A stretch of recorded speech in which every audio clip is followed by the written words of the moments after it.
یو هلک چې د جینۍ کور ته ورغلی ځان سره یې چاړه هم وړې وه غوښتل یې چې دغه جینۍ سره ناروا زیاتې وکړي خو جینۍ پرې مخکې شوې ده او د هغه نه یې نازک اعضا کټ کړي دي. سلامونه دوستانو، د پښتو پوسټ په یو نوې ویډیو کې درته هرکلی وایم. دوستانو دا ویډیو تر اخره وګورئ چې د ټولو معلوماتو نه خبر شئ او که زموږ چینل مو نوي سبسکرایب کړئ نو مهرباني وکړئ پښتو پوسټ چینل در سره همداوس سبسکرایب کړئ چې زموږ همدغسې معلوماتي ویډیوګانې تاسو ته په وخت در ورسیږي. د رپورټونو له مخې د پاکستان د پنجاب صوبې په ضلع فیصل آباد کې یو هلک چې یوې جینۍ سره د ناروا زیاتي کوشش کولو او د هغې کور ته ورغلی و نو هغې د دغه هلک نه نازک اعضا یعنې ذکر په چاړه باندې کټ کړی دی.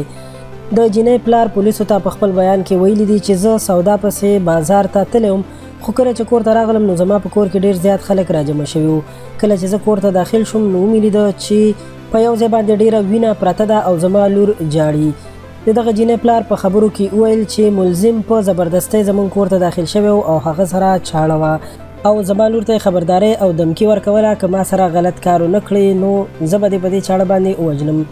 خو دغه بهادره جینۍ پرې مخکې شوې ده، د هغه نه یې په ډېر چل هنر باندې چاړه اخیستې او د هغه نه یې نازک اعضا یعنې ذکر کټ کړی چې د هغې نه وروسته دغه هلک شور کولو چغې وهلې او د کور را تښتېدلی دی. د جینۍ پلار ویلي چې موږ ډېر زیات غریبانان خلک یو او ویلي چې دا هلک د ډېرې مودې نه غلط حرکتونه کول او څو ځله ما د دوی کور والاو ته شکایت هم کړی دی خو په هغې باندې هم د دغه هلک هیڅ اثر ونه شو او د هغې نه وروسته به یې هم موږ ډېر زیات تنګولو. هغه وویل که هر څه وشي موږ به هیڅکله هم د انصاف غوښتلو نه یو قدم هم وروسته نه شو. پولیسو په خپله وینا کې ویلي دي چې موږ ټول شواهد راجمع کړي دي، لیبارټرۍ ته مو لیږلي دي، هر کله چې د هغې نتیجه راشي نو موږ به بیا د هغې نه وروسته کاروی کوو. پولیسو زیاته کړه چې ملزم هر کله د هسپتال نه فارغ شي د هغه نه وروسته به بیا د هغه نه تفتیش کوو او هغه به عدالت ته هم پیش کیږي. پولیسو زیاته کړه که په ملزم باندې دغه الزام ثابت شو نو هغه ته د 7 کالو نه واخله تر عمر قید پورې جرمانه او سزا کیدلی شي.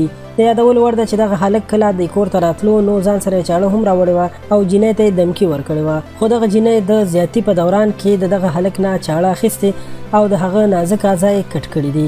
دوستانو دا خبر تر همدې ځایه مهرباني وکړئ ویډیو در سره لایک کړئ او د دې خبر نور جزئیات تاسو په لومړي کمنټس کې کتلی شئ. زموږ چینل پښتو پوسټ سبسکرایب کول مو هیر نشي. ډیره مننه.